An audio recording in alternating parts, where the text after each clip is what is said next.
Which Side Podcast is a proud member of the Which Side Media Collective. This week's episode is brought to you by the Which Side Media Collective store. For the remainder of the month, every shirt that you purchase, you get a free patch of your choice.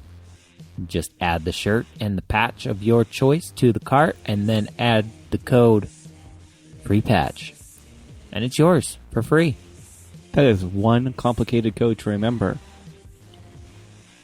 I mean, it really is. Like,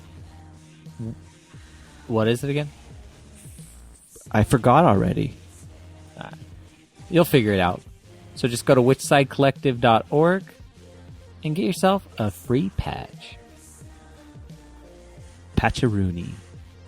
That's not the code. No, it's free patch. Yeah.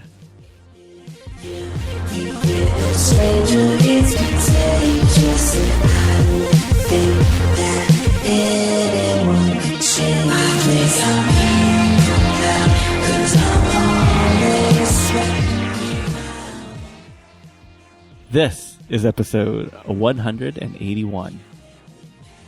Yeah, we talked to Jacqueline Moore from Project Intersect zine. I love this conversation. I know I say that a lot, but we get to hang out with really fucking cool people, and this was one of those chances. She's also a teacher, and just listening to her speak, I got educated in this one. I definitely learned a lot in this conversation. I can't imagine the impact that she's having on kids' lives. Just amazing. Way to fucking go. So, Jordan, what news and events do we have going on this week? Not quite this week, but you should be preparing now. May Day's coming up. That's May 1st for everyone that doesn't know. The International Workers' Day. So go find your local march, rally, get together, hang out with the anarchists, hopefully not the commies, and enjoy yourself. I mean, if you only have commies, you know. Bring them some flyers about why they should be anarchists. Do what you gotta do. Print out that David Graeber little couple paragraph thing. You might be an anarchist. I also recommend picking up a flyer from Support Prison Resistance at noblogs.org. They have a great flyer that they're handing out. So check it out. So, ready for the slingshot? Yeah. Guess what my slingshot is this day? May 1st, 1886. Remember what happened that day? That's May Day. That is May Day. That's the day that 350,000 workers from 11,000 workplaces went on strike in Chicago for the 8-hour workday. I feel like these little tidbits of history. Paul Mal, the Slingshot personal organizer. You should get one. Learn, get some learning done. Get learned. Learned. Build to learn. Fail to learn. You can get one at a local info shop, or if you don't have a local info shop, an online info shop like AK Press. I highly recommend it. They don't pay us at all. We just fucking love them. And I sincerely hope you enjoy this episode. Which side are you on? Which side are you on? Which side are you on? Which side? Which side are you on? Which side are you on? Which side are you on? Which side are you on? Which side are you on?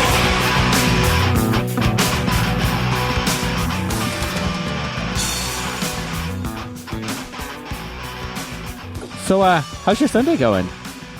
Oh, well, my partner is out of town at Coachella right now, so I'm babysitting him and his roommate's dog, so I haven't been staying at my apartment, and so this is my first day back in a couple of days, so I was doing some spring cleaning and such. Got a little distracted, but here I am.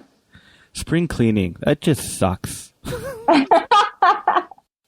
I don't know. I'm a glutton for punishment. I kind of like it, but not always. I have to be in a mood and listening to good music, I guess. I don't know. Okay, so that leads into what is good music for you then? Oh my God. it's kind of like you're pulling out the big guns right at the start. I guess I can tell you what I recently bought on vinyl, and that might give you a little bit of an idea. Okay. I go to Amoeba Music not too often, but when I do, it's an occasion.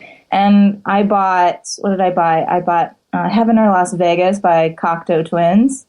And I bought Kendrick Lamar's album on vinyl. And what else did I buy? Oh, and I bought one of my favorite albums from when I was in junior high / high school, which is The Ugly Organ by this band called Cursive, which I don't know. I don't even know if they were ever really popular. Do you know who they are? I mean, I don't even know if they were a band that most people knew about, but I don't know. Let me put it this way. The bands you just said made me realize you're the cool kid and I am not. I'm not familiar with Do that. you know who they are? That's my question. Nope, no clue. Oh my God. None of them? Okay, well, I didn't. I led a very sheltered like life in music up until recently, where if it wasn't like hardcore or punk, I was like, fuck it. So, Okay. Yeah. I don't think that that's a negative thing. My hardcore and punk days began in junior high, but I mean, even then, I was still such a square because I was an honors student and also an athlete, so kind of I had this fraud identity because I also identified with this counterculture. But I was like, man, but if I don't know, I don't want to do anything to ruin my chances of being a popular kid. That's how I thought back then. So. And I went to Catholic school, so that it was very small, Midwest type thing. So, So you've always been a cool kid is what I'm hearing. And I never was a cool kid. What qualifies? I guess I need to understand in your universe what qualifies as a cool kid. Do you go to the real cool club on the other side of town? Where the real cool kids, go to sit around. Did you talk bad about other kids?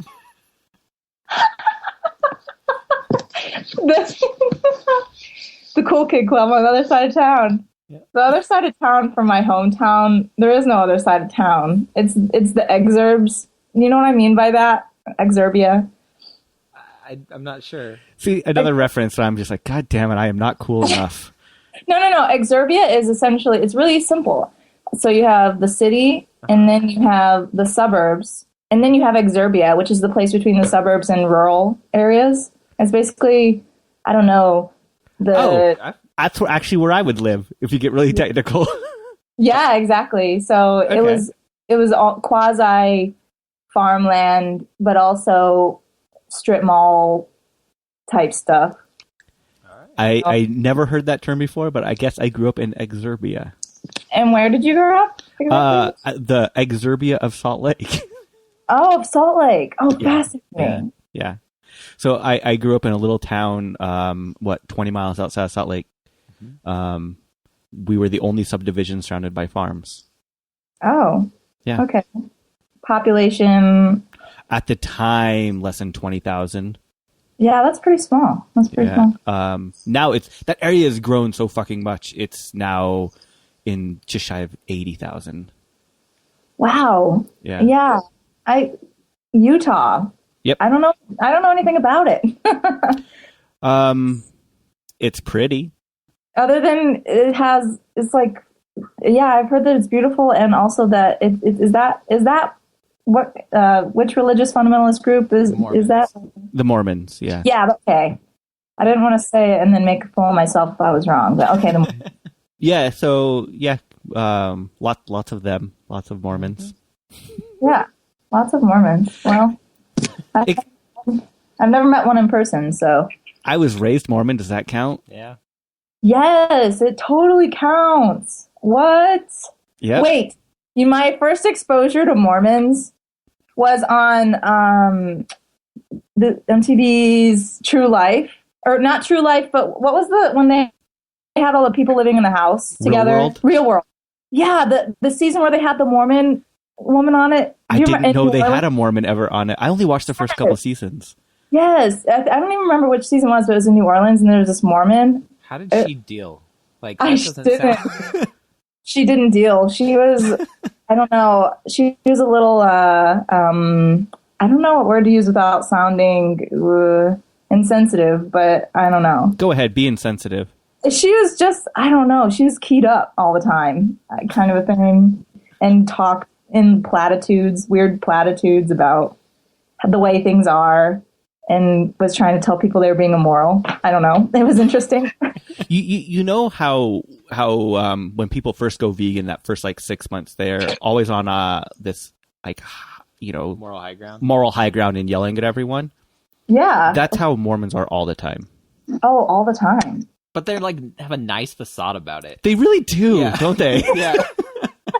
It's like I wish I could sit down. Is your family still Mormon? It would be so interesting to have dinner, a vegan dinner with Mormons. That would be interesting. It happens like every Sunday. Yeah. Mm-hmm. Sunday. I actually made potato salad this morning just for it. How's that? I'm impressed. Potato salad. That's a culinary accomplishment. Potato salad. I fucking love potato salad. Oh my god, I love everything that has potatoes in it. Anything that has to do with potatoes. Pretty much. Pretty much. No, but back to Utah though. If you haven't been here, it's pretty amazing. We have a really thriving vegan community and a huge counterculture, because it kind of was, if you weren't Mormon, you're in this other group instead of having a whole bunch of little groups. So that other group is very tight knit and quite amazing, actually. What are so tell me a little bit about then, did you become a part of that counterculture when you were younger, or was it not until you were older? This is Jeremy. So yeah, I did. I became so I got introduced to the straight edge scene when I was 9, which then I got introduced to vegetarianism, and I went vegetarian at 11, and then vegan at 13, and then into anarchism like 18. You're telling me I'm the fucking cool kid? Okay. So that's a badge that you can proudly wear on any jean jacket that I'm sure that you have. You know what I'm saying? And I'm sure it also has patches and maybe buttons. But that's great, That's rad. So, yeah. This is Jordan. I think I was pretty similar where I think I was vegan around... I know that I stopped eating meat... definitely by 12. I don't really know when I went vegan. It's been years though. But I was vegan in middle school, and wow. What is really bad about me, and I don't know if I've ever like admitted this to anyone else, so now the whole world can know. When I got introduced to the whole straight edge scene, it was because the hardline movement was in the newspaper here because of the violence created of it. There was like a huge fight. This is before like the murders and stuff happened here. There was like a huge fight, and it was just like the beginning of the hardline scene here. And I'm like, fuck yeah. Like, I want to be like that. Yeah. Kind of a, not a great way of living. And I think I only claimed anarchist because the punk bands I was listening to said that they were anarchists. So I was like, yeah, I'm anarchist, whatever. I didn't know anything about it yet. Yeah. I didn't even know. I hadn't even been exposed to straight edge anarchism, any kind of radical politics at all until I went to college, whatsoever. That's because you were too busy at the Cool Kid Club. I was too busy, wearing my sunglasses at night and dancing in the mirror to Bryan Adams and. So what is your origin? Like, what brought you to this radical standpoint? Oh, well, I think something that really allowed me to, or the reason why I was a critical thinker in the first place is because I've always been a lover of books. And so ever since I was younger, I've devoured books. I've loved them. They make me feel safe, kept them in big just piles and on shelves in my room, which is still the case today. And, since I was raised in that very conservative context and, my graduating class was 38 people or something like that. So holy crap. Yeah, I went, those were people, the majority of whom I went to school with from kindergarten to then. So all the way through high school to graduate. And so I never had I never had any kind of a revolutionary language about myself. I never had empowering language to talk about myself. I didn't have a language to talk about my experiences, with a father I'm the oldest and I have a younger sister, but with a father who wanted a son and was disappointed that I wasn't one, and therefore, just treated me accordingly. And so I kind of always felt like an outsider and other, but I never would have been able to use that language. So in high school, though, I, since I was always different and always the, that kid, I love to read in books, but I'm also an athlete and extremely competitive. And then I also like this music that nobody listens to. So I was kind of finding scattered about in the public school arena, all these people through mutual friends who began to expose me, essentially, to, you know what I mean? I had a friend in high school, her name was Kelsey, and she was of the Riot Girl variety. Mm-hmm. And so that, that was really my first exposure to. But then I think honestly, it was going to live shows. And because I loved music so much, and then I began to go to live shows a lot, especially when I got a car. That allowed me to.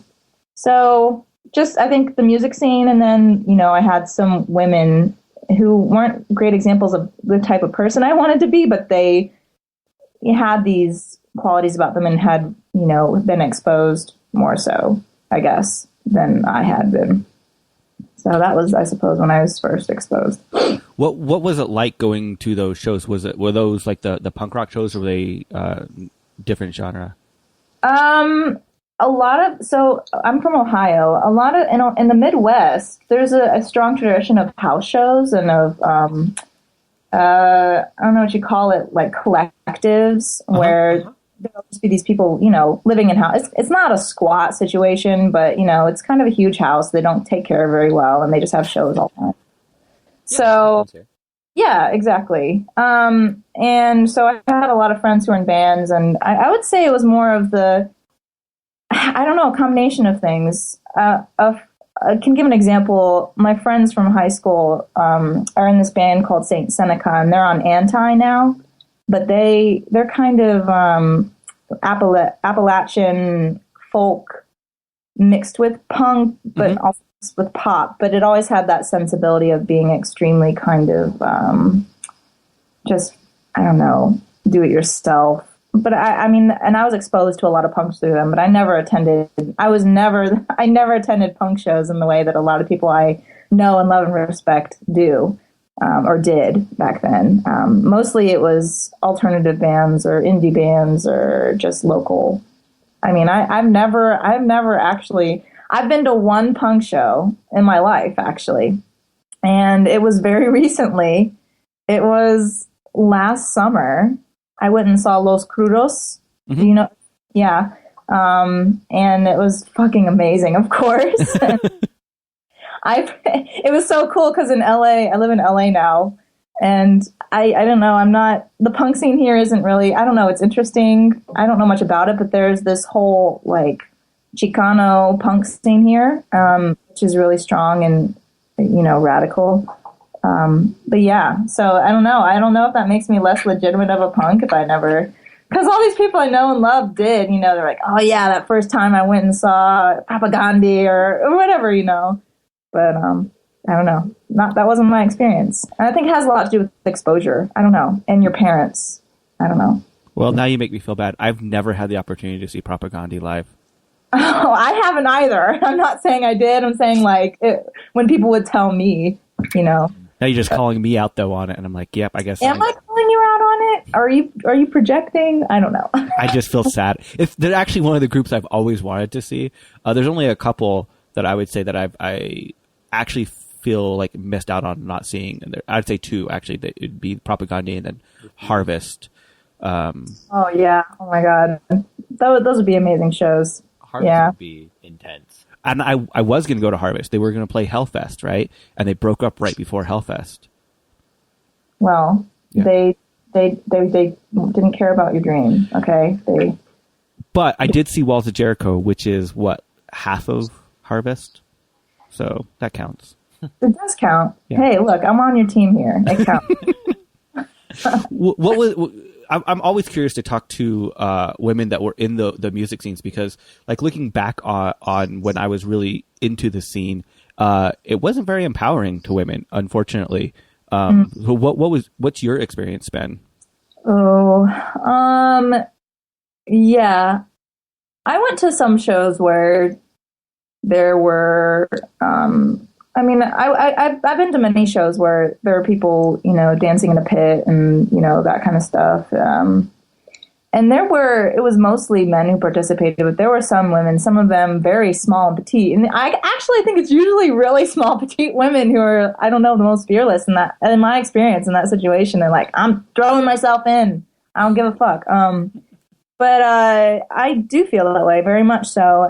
Not only in terms of like anarchist organizing or philosophy, who gets published, who's visible, who gets representation, who are identified as the thought leaders. It's all men, and mostly white men. Mm-hmm. And when I went to see Los Crudos, actually, Martin made a comment about that, because, holding fast to his limp wrist glory. He was saying, I want this to be a safe space for women.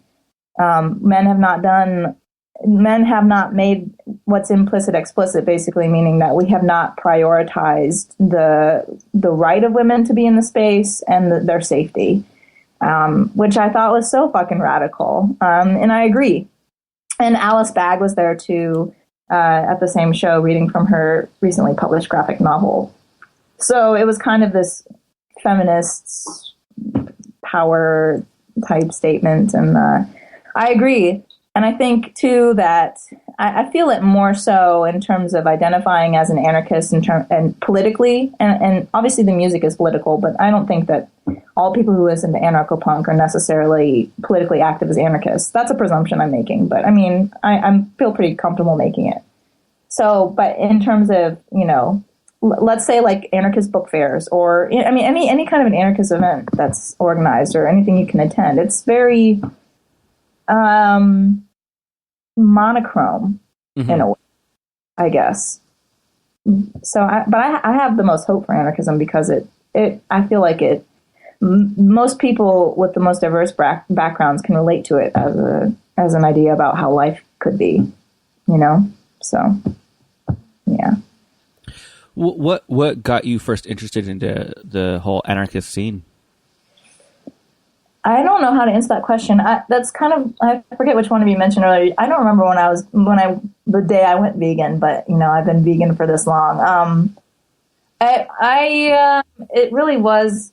It was after I had begun to identify as a feminist and began to read more feminist literature, and then also began to participate in more activism, and then just began to question, my political self.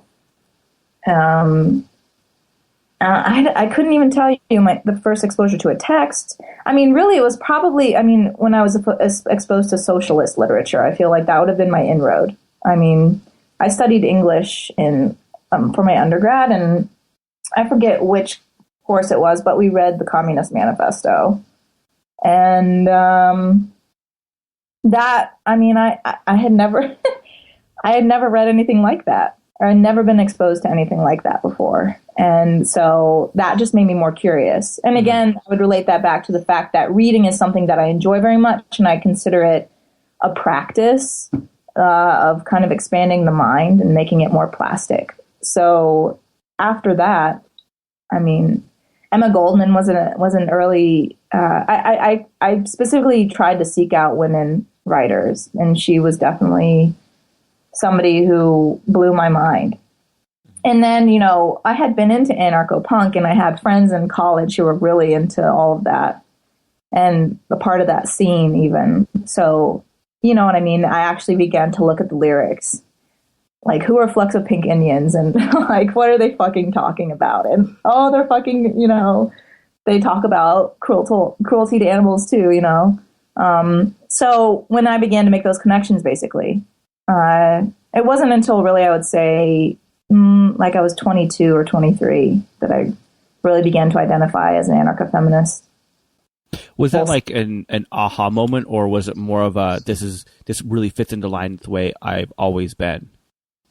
Oh, it wasn't an aha moment at all. I fluctuate even between like socialist, anarchist, syndicalist. I know I'm an anarcho-feminist for sure, but I fluctuate so much between, okay, so what would be the most viable, possible, likely, you know what I mean? If things were to be overthrown and we were able to implement, you know what I'm saying? I think about what could work or what would reach the most people and make the sense for most people. And I fluctuate because, you know, on the one hand, I'm in a union and I'm a public servant. I'm a public school teacher, you know, and then on the other hand, I'm very misanthropic and, but it's interesting though. I find that that's contradictory. How can I be a misanthrope and an anarchist? You know what I'm saying? I do love the fact though that you're acknowledging the fluctuation, because I find myself in that same circumstance all the time. Like, well, am I a syndicalist or am I a green anarchist, or you know, like depending on who. Just that, almost like your mindset of that day. Like, did I wake up and drink the right tea today or something? Am I a nihilist today? Yeah, like today, I was just like, fuck everything. That seems to be like my go-to the last couple weeks. That's interesting. I've never woken up and thought, am I a nihilist today? But okay. I've been thinking about nihilism. I've thought about nihilism sometimes and how, you know, I think people who self-identify as nihilists are kind of tongue-in-cheek saying that. You know, at least I hope so, because I feel like if you're a legitimate nihilist, then you commit suicide. Like, I don't see how nihilism can lend itself really to anything other than that. So I've been really influenced by, for instance, by Camus, and existentialist writers and thinkers. And so he talks, and these people talk a lot about suicide, actually, because, you know what I mean? You know, if you're thinking about the absurdity of life, and if you're a misanthrope, you know, to an extent, if you see the ills and you know that they could be fixed, but they won't be because of corruption or because of, you know what I mean, selfish motivations. Like, I don't know.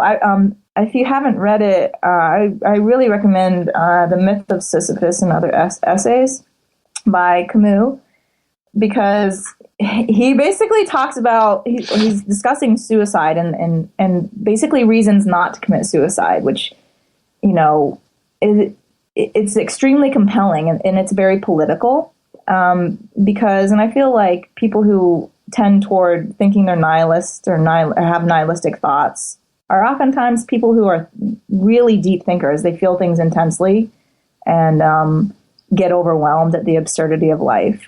And this is essentially what he's talking about. And it's interesting too, because he talks about there are two types of suicide you can commit. You know, physical suicide, you know, offing yourself completely, but then you can commit philosophical suicide as well. And he identified, which I love. Because he's like, for example, I respect all these great thinkers, you know, Hegel, Kant, Heidegger, all these people, but they all commit philosophical suicide. They always they throw in Deus ex machina, you know, at the end. God is still in the factor for them.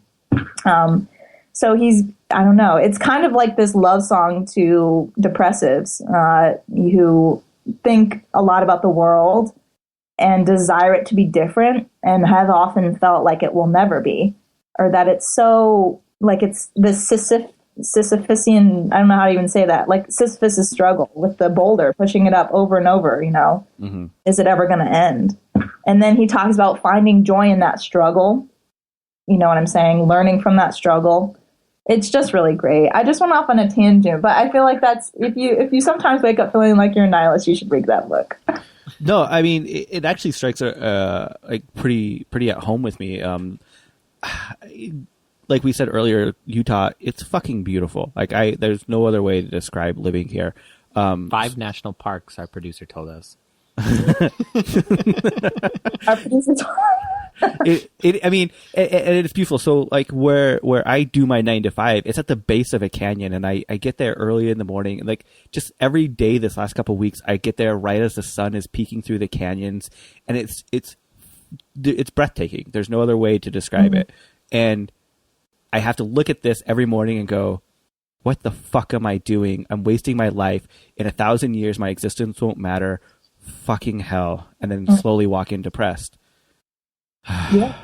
I completely understand that very much. I do very much understand that. I mean, I think another way I've tried to deal with that is that I see it as a marker of privilege, to be able to feel that way. Mm-hmm. Because, you know what I'm saying? I'm kind of like a cipher, really. I'm this confluence of all these people I've read, all the books that I've read, all of the art that I've seen, all the music I've listened to, all the people in life I've been exposed to, all of the ideas. And that, to me, is such a privilege, and it's also a weight to have that level of perception. And that's not to say that you have to, you don't have to have that. You can have a deeper level of perception, I'm sure, than I have, and not have been exposed to those things. But I don't know. It helps me to think of it as a privilege, just because it's something that I know is a result of all of these things that I've been able to do because of, my education, the people I know in my life, just my access to things, basically. Yeah, it's interesting to view it as a privilege. I've never thought about that way, and that also made me just think of the idea that we're privileged, that we can actually focus on that, right? That we don't. I'm not concerned with where my next meal is going to come from. I don't have, I'm not concerned about where my shelter is. Like, I have that privilege to be able to spend the time to contemplate and get depressed over the greater magnitude of, what is the purpose kind of thing. Yeah. And I mean, I want to be clear too. I'm not saying depression is a privilege by any means, but you know what I mean? Yeah. And I think too that, it's okay. I've noticed a lot of people in activist circles saying, you know what I mean? I have burnout. And I think that's such fucking bullshit. You have fucking burnout. There are people who live these lives and they can't fucking quit them. They can't just stop. They can't wake up in a day and say, I'm not going to go to the action. I'm not going to fucking write letters to prisoners. I'm not going to participate in this panel or attend this march. The people that, it's just, you know what I'm saying? So again, because since it sometimes comes from a place of privilege, it can also lend itself toward this, like, I have activist burnout. And now there's a whole, like rigmarole around like that, books and self-help shit, and which self-care is extremely important, but let's be real with ourselves. I mean, burnout, if you think critically about that, that's it's very egotistical and just, I don't know, maybe you should spend more time with the working poor to understand why that's privileged. I think that so much, which is why I try and reach out to as many people as possible and to build kind of, I don't know, what do you call them? Like affinity groups, essentially, with the people who I do the most activism with, so we can have support for one another, basically, so that we don't get to that point. But, I don't know. That might just be me. No, that's interesting. I've never viewed the idea of activist burnout in that way before. Usually I view it in the way of, you just had a personal tiff with somebody in the scene, you don't want to be around them. Mm-hmm. But yeah, I mean, I never viewed the privilege aspect of it. So that's really, it kind of took me back, because now I'm thinking, I'm questioning whether or not,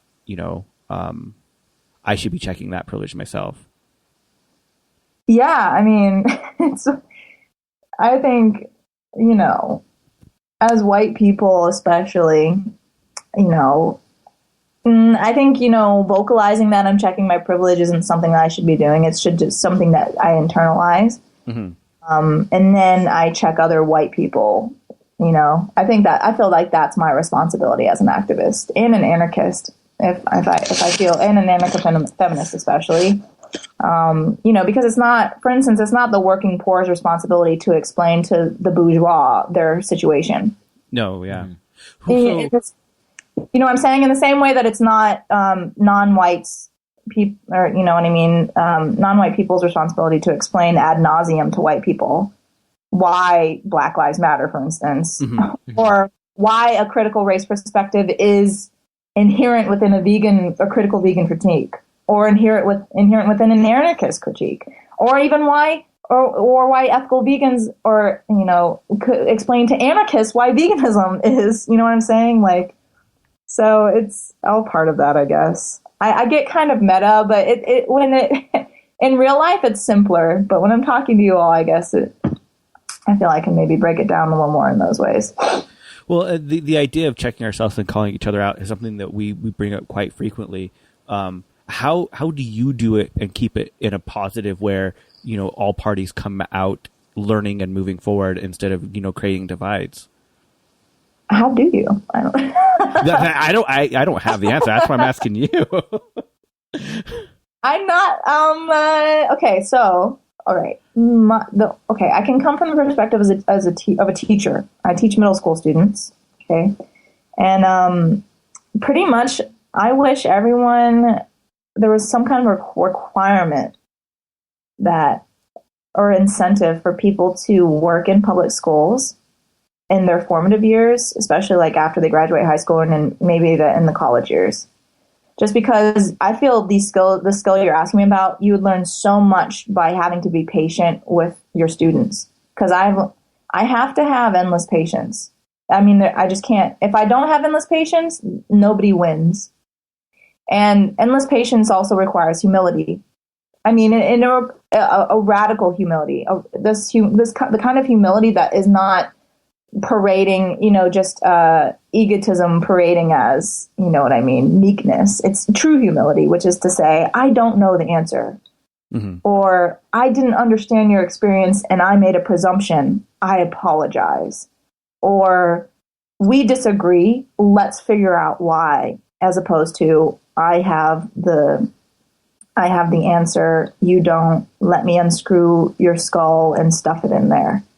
And I feel the traditional mode of education, Western education, is to do that with students, is to treat them as if they were these bowls to be filled, and to come at them number one, presume that they don't have information, which is activists do this all the time.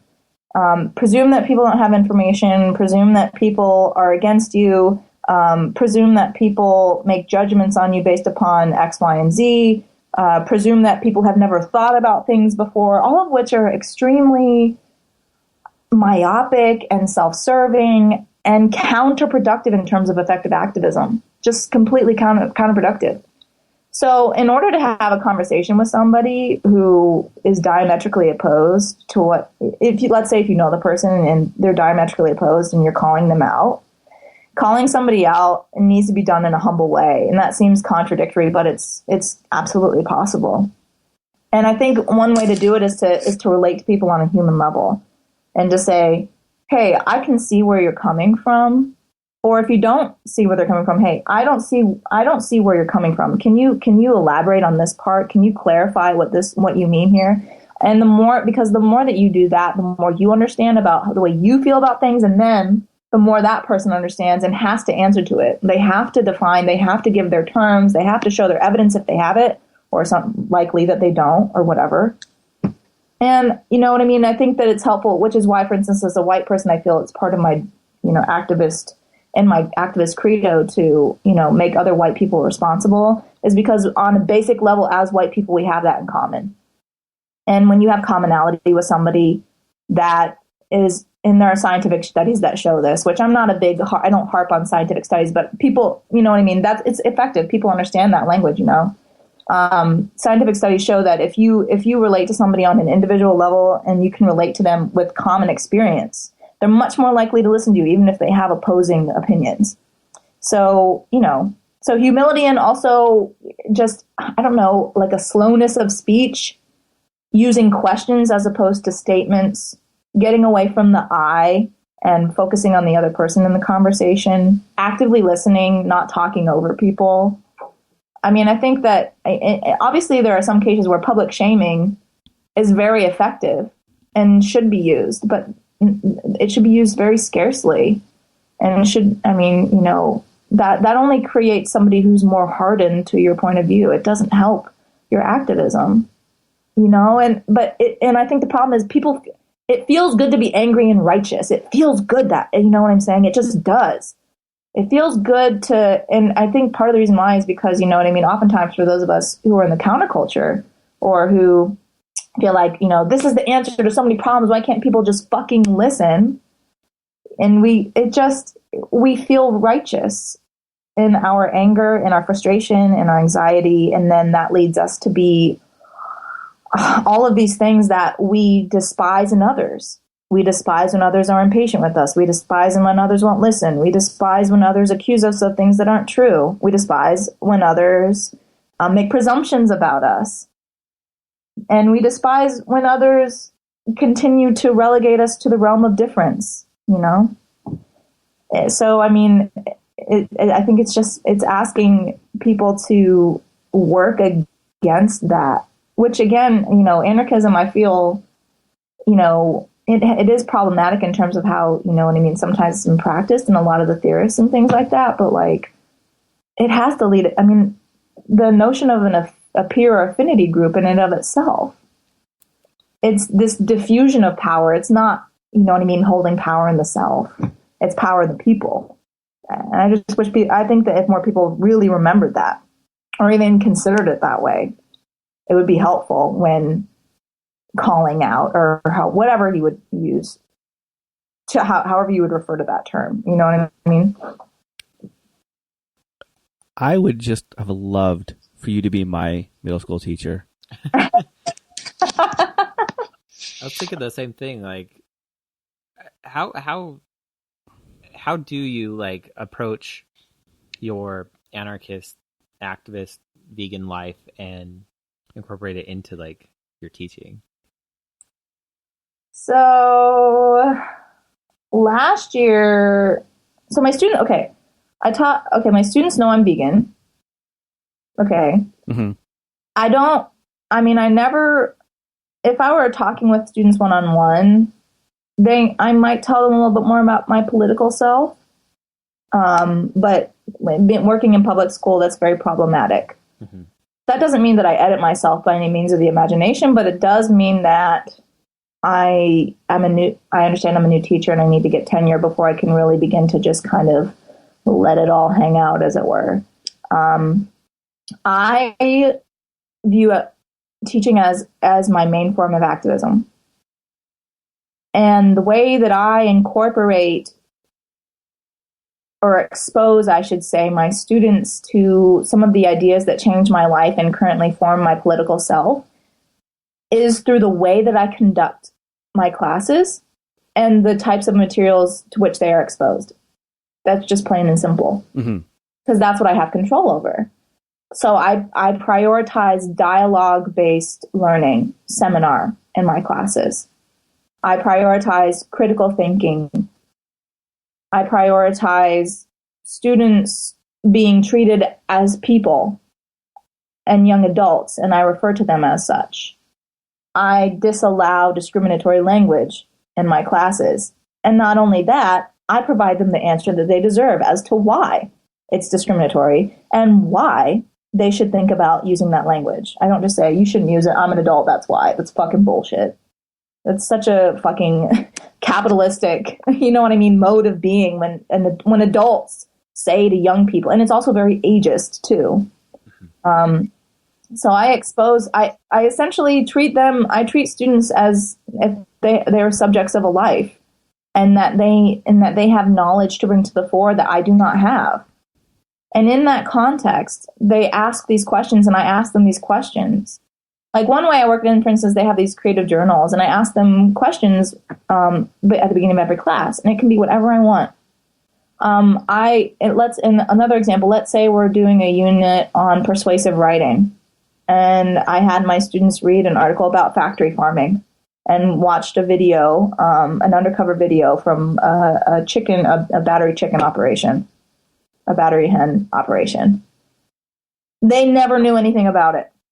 They had no idea, the vast majority of them, you know, but just the exposure and then allowing them to do with it what they will without me dumping the answers on, you know what I mean? They get it. I don't need to tell them, you know, and if they have questions, I'm there to answer them.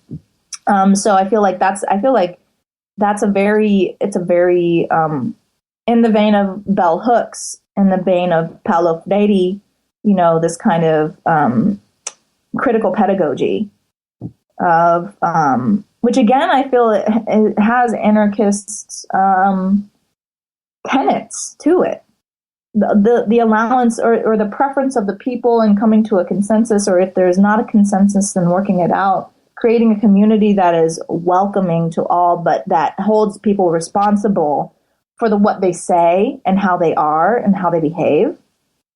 I mean, I think my students perceive that. They perceive that I'm different. They know it. Mm-hmm. And they know that in my class, it's different. They've never had a teacher like me. They certainly have never met a woman like me. Most of them probably. I sure as hell didn't have any teachers like me, men or women. Not even in college. Not until I got to graduate school did I have a teacher that was like me. So, you know what I'm saying? And then, like, if I develop a personal relationship with some of the students, they'll come and talk to me after school or before school, Mm-hmm. And that's where, and then several of my students too have gone vegetarian or vegan, or have talked about how they never knew and they feel like they need to make a change. Another thing I did, for instance, we had a career day at school, and I invited David Carter, who he's an NFL player, but his shtick is he's a 300-pound vegan. So he's this, he has a lot of visibility, and he puts emphasis on youth and education, which I feel like the mainstream, the quote unquote mainstream AR vegan movement absolutely does not. And he came to my class and did a series of workshops about veganism, essentially. Students signed up for it because they thought it was going to be about him being in the NFL, which was great. And most of them were young men, which was even better. You know what I'm saying? But then, God, there were 3 sessions and there were 40 students a session. Those 120 students loved him and their jaws were on their desks. You know what I'm saying? So it's that kind of stuff. That's how I incorporate. It's just about through exposure. For you, who exposed? You know what I mean? I'm assuming, and you can maybe answer this, but who were those people in your life who showed you your first undercover factory farm video, or who encouraged you to read this article or this essay or this book, or who showed you this film, or who took you to that punk show? You know what I'm saying? I think it's important. I think it's perhaps the most important for young people. You know what I mean? I was gonna say, like, for me, it was a 10th grade history teacher that really got me in. I was already vegan at the time, but I didn't know anything above. I just felt like it was wrong, right? There was no real backing behind anything else. And she's the one who introduced me to Howard Zinn, and that completely changed my fucking direction of my life from that point forward. Fucking awesome. 10th grade social studies, that's fucking legit. It started out with this is the book I have to teach you out of. I don't want to, if you want to know real history stuff, this is the book you should read. And it was The People's History. So I was that kid that was like, well, fuck yeah, I'm going to read that then. So Howard Zinn, man. Yeah. Actually, I will say there are some really great, we got a couple really cool social studies teachers in the social studies department at my middle school, and they definitely do excerpts from Howard Zinn, People's History of the United States, and also incorporate indigenous perspectives on history, and a really in-depth unit on chattel slavery in the United States. And interestingly enough, as a side note, one of the social studies teachers there, when I first met him, the first week or so during, when it's just the teachers there, the first week I met him, I was like, man, why does this guy look so fucking familiar? I can't put my hand on it. He's this, tatted, guy from, the west side of Los Angeles. And it turns out he's in this pop punk band from the 90s. 10-foot pole. I don't know if you ever. Oh my God. And he has all these amazing fucking stories. He knows all these people who, earlier you were talking about propaganda. Oh, he's like friends with them, of course. He knows all these fucking people, And I'm thinking, you're a social studies teacher and a football coach now, and you have kids. It's so weird, It's interesting. Like, you talk about how things are changing. I was always really worried about my daughter going into school, and like it's amazing how much different she has it than how I had it. And maybe it's just the school she's in. It might be a little pocket. She's in a charter school, so it's a little bit different than a normal public school. But like, they don't celebrate Columbus Day. They don't. They've never given her a hard time about not doing the Pledge of Allegiance because she refuses to do it. It's just, in the little ways, it's so much different than how it was for me. Like, I got the principal's office every time I didn't do the Pledge of Allegiance. Yeah. Like, really?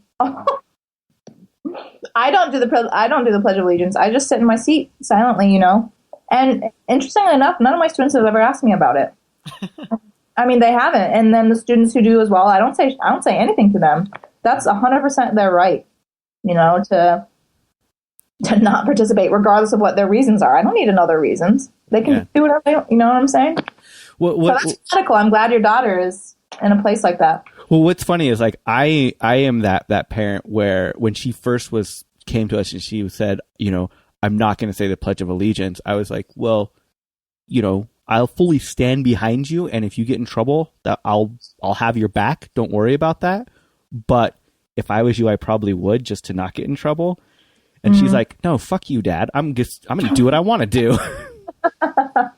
How old is she? She's 9. She's almost 10. Oh my God, that's the perfect age for that shit. That's so great.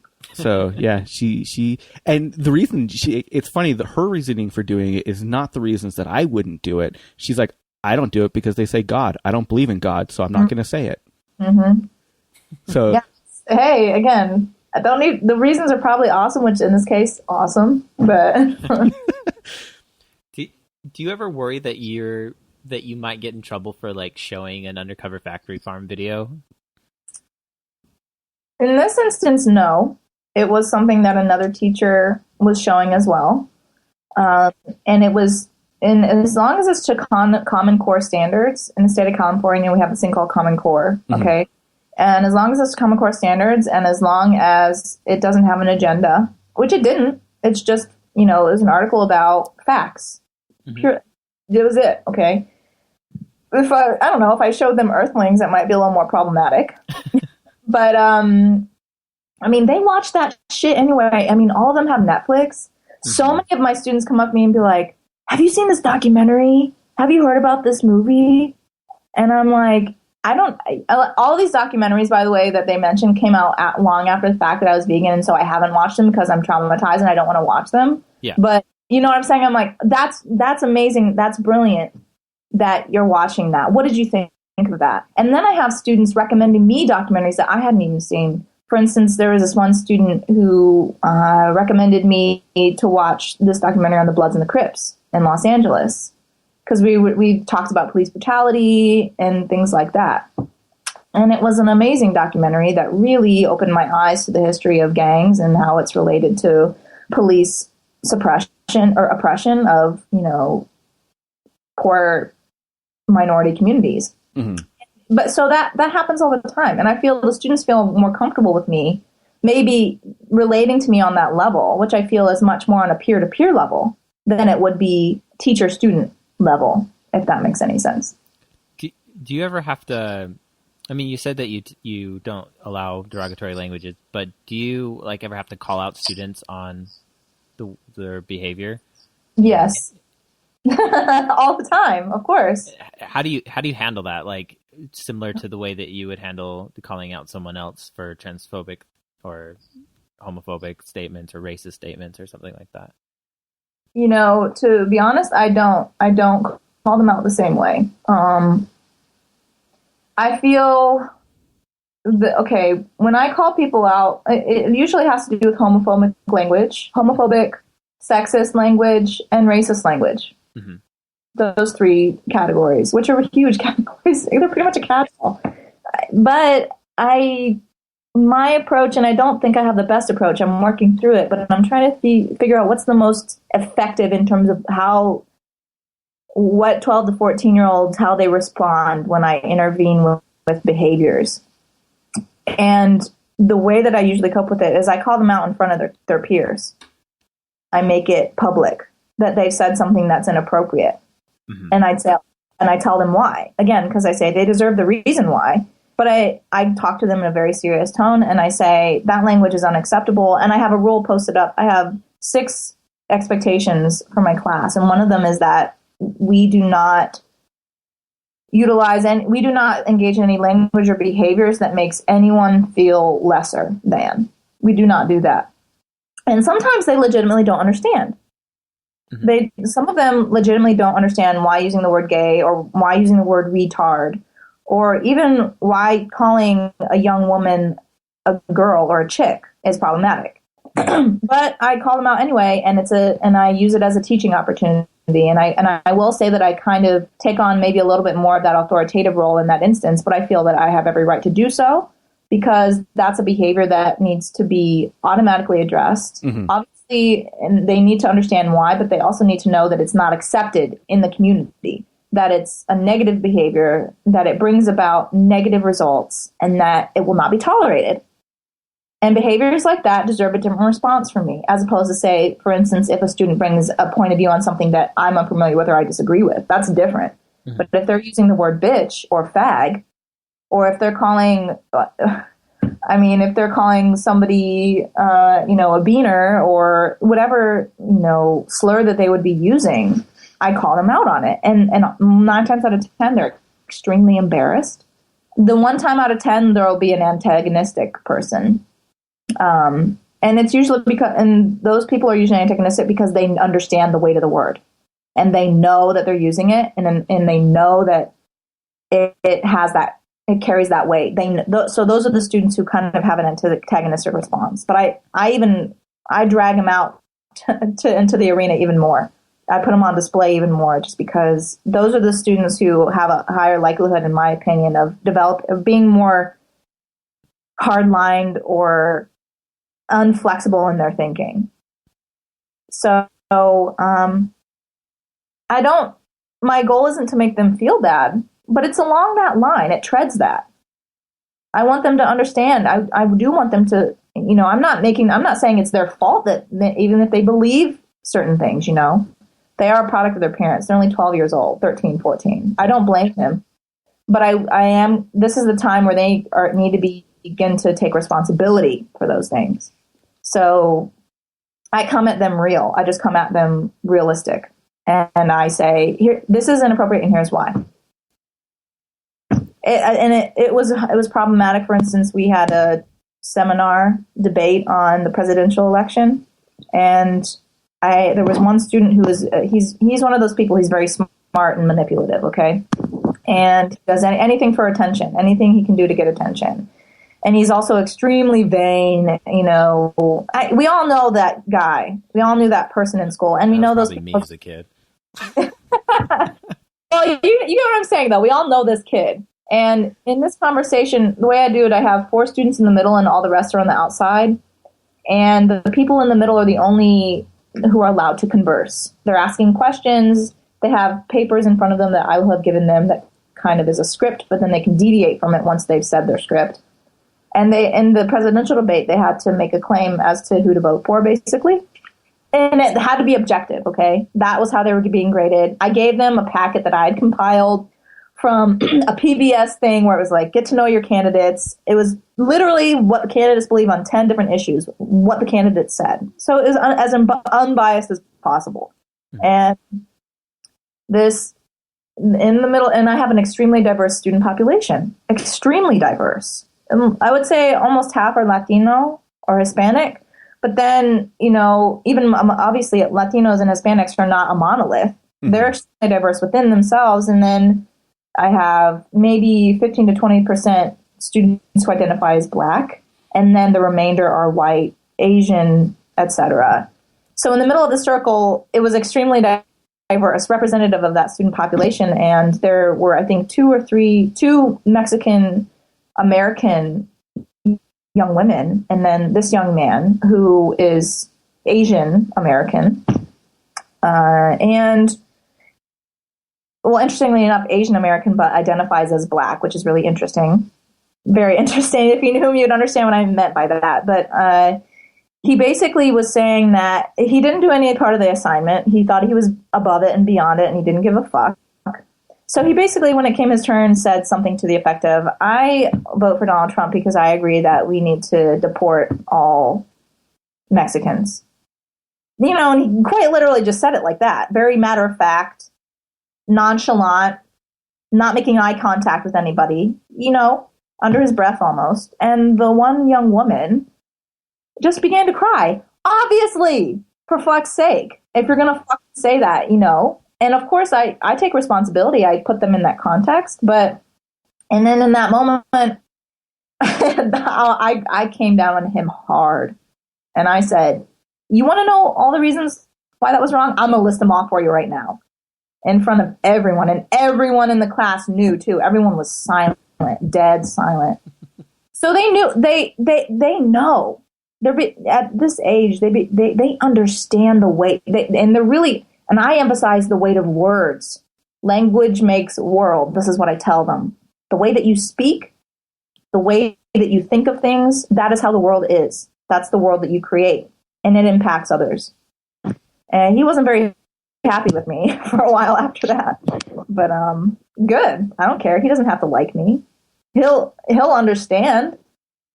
And he'll maybe later on in life, when he looks back, maybe he'll respect me. I don't know. But yeah, that's an instance where I perhaps I laid the hammer down maybe a little too hard, but no regrets.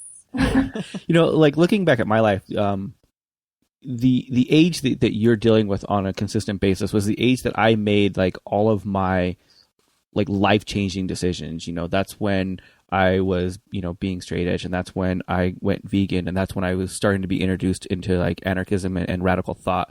And when I got to become an adult, I didn't really like equate the two until seeing my daughter grow up. And I feel like as adults, we discredit the youth so much on their own like right to self-determination. Do you see that as well? Oh, yeah. 100%. And it's because we live in an ageist society that devalues young people in the same way that it devalues old people. Mm-hmm. And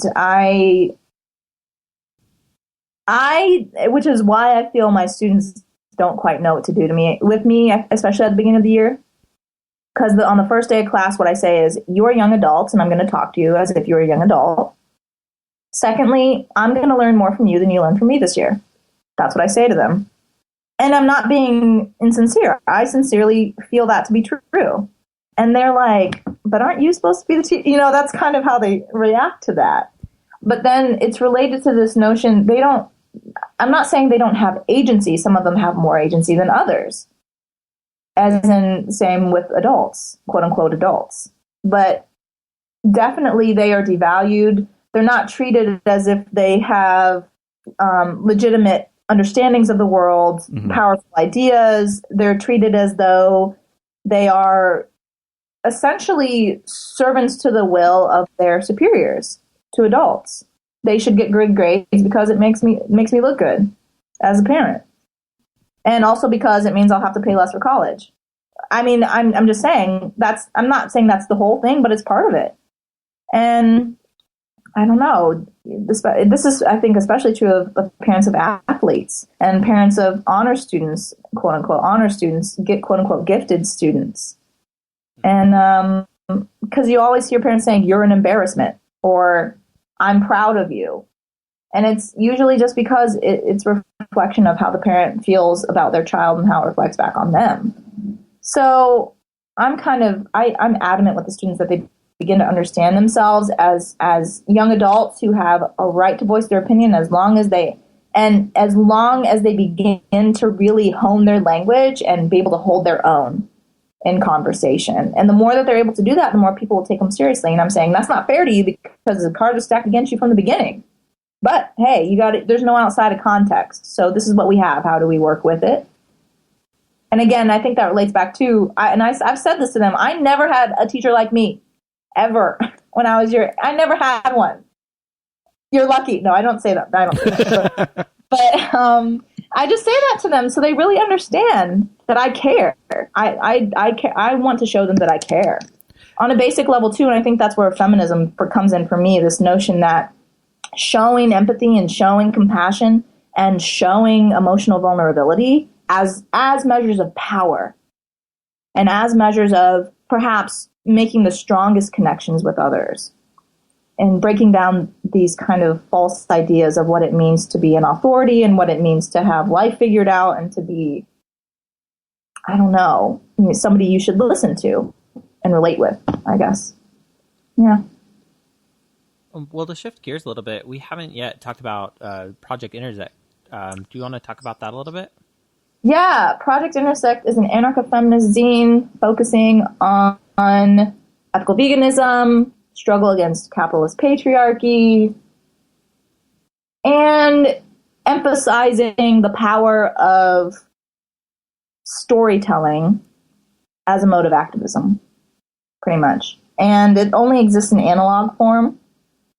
I don't have it digitized yet. There are various reasons as to why that is. I know that it would be much more accessible to a larger amount of people if it was. I don't have the technological savvy is the number one reason why it is that way. But I feel I'm sold out of the 2 issues that do have existed. And I'm looking forward to the 3rd issue. Hopefully it will be as successful in terms of the amount and caliber of submissions it receives.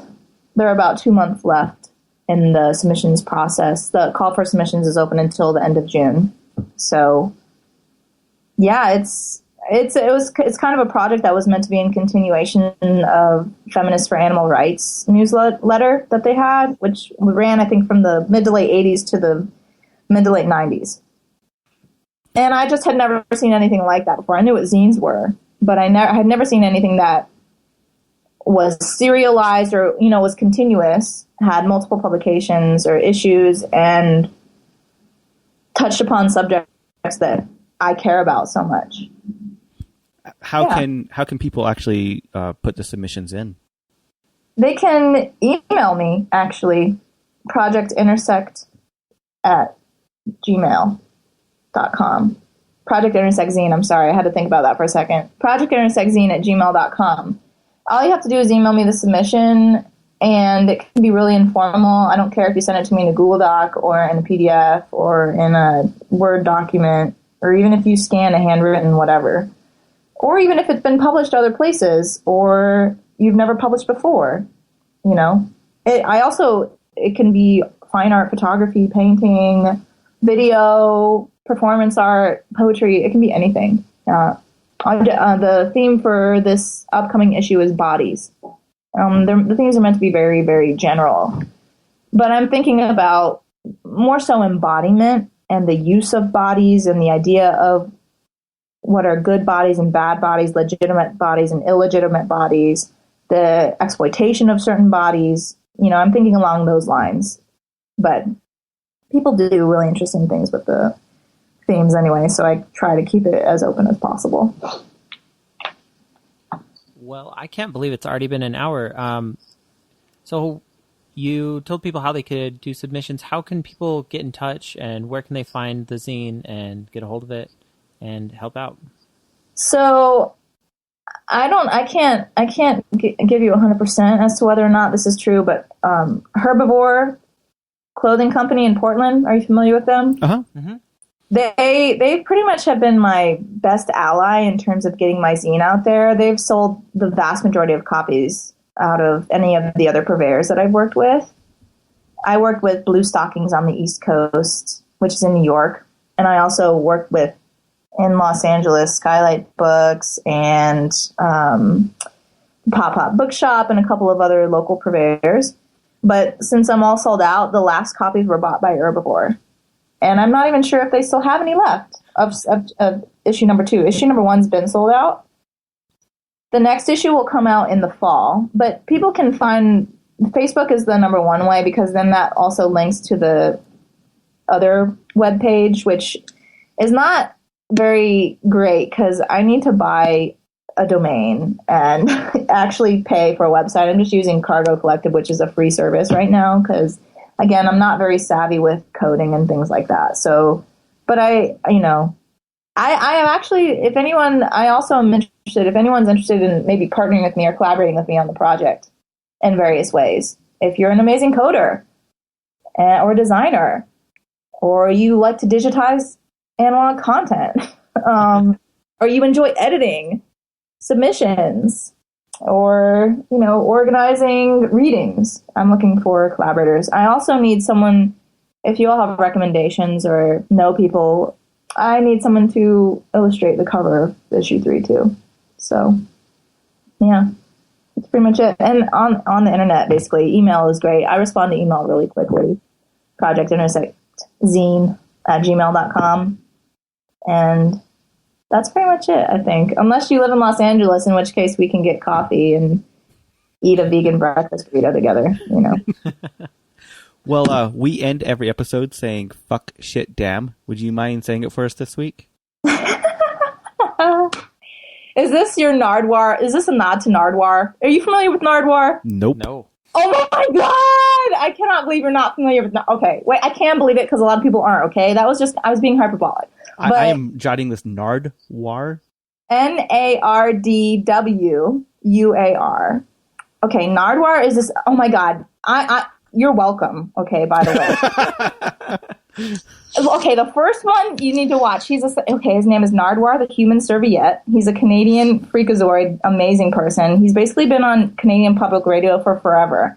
And his shtick is that he interviews all of the people that matter in music, ever. You should watch his interviews with Henry Rollins, all of them. They are... I just can't, because Rollins is such a fucking jerk, he just really is. And Nardwar is this insano, goopy, Pee Wee Herman of a person, and he makes Rollins uncomfortable. And then they have it's kind of this legendary series of interviews because Rollins, after the first one, was like, I'm never talking to you ever again. And then he comes back 2 or 3 more times. Anyway, but Nardwar does this thing at the end of every show. He goes, do, and then you do you know what the end is? Oh, do? Yeah. Yeah, do. And so the people at interviews have to go do. I thought that's what you're referring to, but yeah, of course I would love to. Do I go ahead and say it now? Yeah, go ahead. Fuck, shit, damn. This week you heard I Think I'm Evil by Black Moth Super Rainbow. Right now you're listening to Diffraction by Truise. iTunes. We're never going to stop asking unless everyone does it. Go rate and review us on iTunes. It helps us out and, does us a solid. It's like if you ran into us in person and you gave us like a fist bump or a hug or even just a nod, like heads up, like what up, that acknowledgement. That's all rating and reviewing us is. It gives us that acknowledgement that you actually, consumed the content and were at least a little bit appreciative. Most of the time people acknowledge like, oh yeah, I've heard about your show. I haven't listened to anything. That's how I get it. Yeah. But you have listened because you're at the end of the You're at the end of the show. So you should go and rate and review. Yeah. It'd be great. Yeah. I did get it the other day. I was wearing my hoodie and somebody goes, what kind of podcast is that? And in my head, I was like judging the person to see like how I needed to respond. Like, do I want to say, oh, it's talk about radical politics, or do we focus on veganism, or anarchists, or how I was going to respond to it? And no, Callie was just like, it's a vegan anarchist podcast. Like before, as I'm running through this in my head, like the appropriate response. So it made me look like I didn't know what my own show was about. Yeah. But then the guy was just like, sweet, cool, I'll check it out. I'm like, yeah, all right. Okay. Reminds me when we were in Vegas, I was handing out the business cards to other podcasters, and it was just awkward. Because they're like business shows. Yeah, yeah, they're all like super fancy and like serious about shit and vegan anarchist podcast. Yep, that's us. We're burning your shit down. While you're online as you tend to be every day, follow us on social media. If you go to Facebook right now, a little secret, there's a post, and you can get yourself a free shirt if you find it. So go to whichsidepodcast.com, click on the social tab, find out all the ways that you can follow us, and be our friend. I want a free shirt. Can I get one? Mm-hmm. I really want the AK-47 shirt, but then I feel like it's super aggressive, and I'm not like cool enough to be that aggressive. Could always go with the vegan Vespa shirt.